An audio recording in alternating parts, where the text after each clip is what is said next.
Many of us have found out that the level of your life's problems decreases as the level of the beer in the glass in front of you decreases. The first drink for many and a trusty companion after a long day's work, beer is truly the most chilled out drink in the world of alcohol. And today we're here to tell you all about how it's made.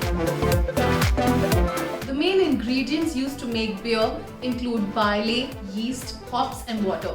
These four simple ingredients go through a series of simple processes to create different styles of beer, ranging from pale ales to stouts. The malting process is where the starch, mostly barley grains, are harvested, dried and then run through a malt mill to be broken down to be converted into a mash called grist.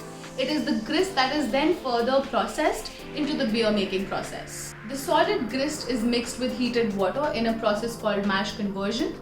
This process separates the sugars from the starch, with the sugar dissolving in water to form a liquid called wort. The heat not only speeds up the process but also helps sterilize the beer and bring out the sweetness from the base grain used. This is the term that we're the most familiar with in the brewing process. Hops are added in the form of dried flowers or cones of the plant species called Humulus lupulus. It is grown worldwide and is what gives the beer its distinctive bitterish flavor, the aroma and the froth on top. The amount of hops added and the timing of when it is added to the beer is what determines the bitterness and the acidity of it. Hops also act as a natural preservative for the beer. After the hops are added, the liquid is then cooled and left to be fermented.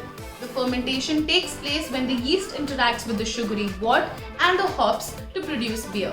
Lager is made when the yeast ferments at the bottom of the beer mixture, while to make most of the ales and stouts, the yeast ferments at the top. There are many such minute details which when followed will give you different styles of beer.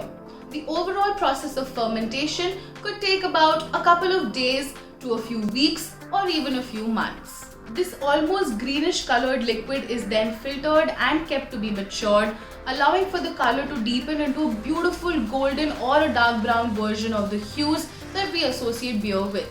This liquid is then either artificially carbonated or allowed to naturally carbonate before being bottled, packaged and made available for you to indulge in. So that's the journey of beer, right from the farm to the table. Right from a tiny grain of barley to a pint of fizzy golden goodness that never fails to lift your spirits. Now that you know how it's made, the next time you say cheers with a beer, you're definitely going to appreciate it a tad bit more. If you like this video, do give us a thumbs up and let us know in the comment section below what are the beers that you love the most. Also share this video with your friends and do not forget to subscribe to Alcohol.